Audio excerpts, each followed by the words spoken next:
Salam sejahtera bagi kita sekalian. Assalamualaikum warahmatullahi wabarakatuh. Sejak dibukanya pendaftaran P3K tahun 2022, semakin nampak permasalahan yang dihadapi honorer K2. Inilah 6 masalah honorer K2, mulai seleksi P3K hingga penghapusan honorer. JPNN.com membuat judul 6 masalah besar honorer K2, mulai seleksi P3K hingga penghapusan. Ini ditayang pada hari Sabtu 12 November 2022. 6 masalah besar honorer K2, mulai seleksi P3K hingga penghapusan. Pemerintah memutuskan menyelesaikan honorer dengan perekrutan P3K secara besar-besaran sejak tahun 2021. Sayangnya, dalam perekrutan pegawai pemerintah dengan P3K yang difokuskan hanya guru dan tenaga kesehatan. Koordinator Wilayah Perkumpulan Honorer K2 Indonesia Provinsi Jambi, Ahmaden, mengatakan kebijakan pemerintah yang merekrut guru dan nakes membuat tenaga teknis administrasi merasa dianakterikan. Dia menilai tidak ada regulasi yang berpihak kepada honorer tenaga teknis administrasi. Honorer K2 tenaga teknis administrasi mau diapakan? Jangan dianggap golongan kelas 2. Dia kemudian memaparkan 6 masalah besar honorer K2 yang seharusnya diselesaikan pemerintah, yaitu 1.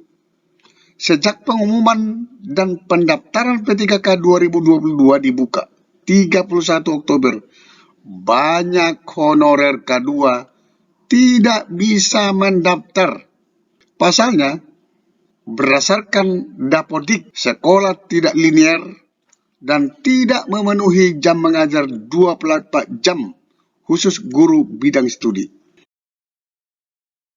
Sementara, kata Ahmaden, honorer K2 ini produk Presiden SBY. Honorer K2 masuk dalam database BKN dan bekerja tanpa putus-putus sampai saat ini. 2. Untuk penyelesaian honorer K2 pada 2022-2023, seharusnya cukup dengan database BKN, bukan berpedoman Dapodik. Selain itu dilihat juga masa pengabdian, karena rata-rata honorer K2 telah mengabdi di atas 17 tahun. Sementara guru tidak tetap, rata-rata banyak yang mengajar tidak linear dengan ijazahnya. Nah, ini yang masalahnya.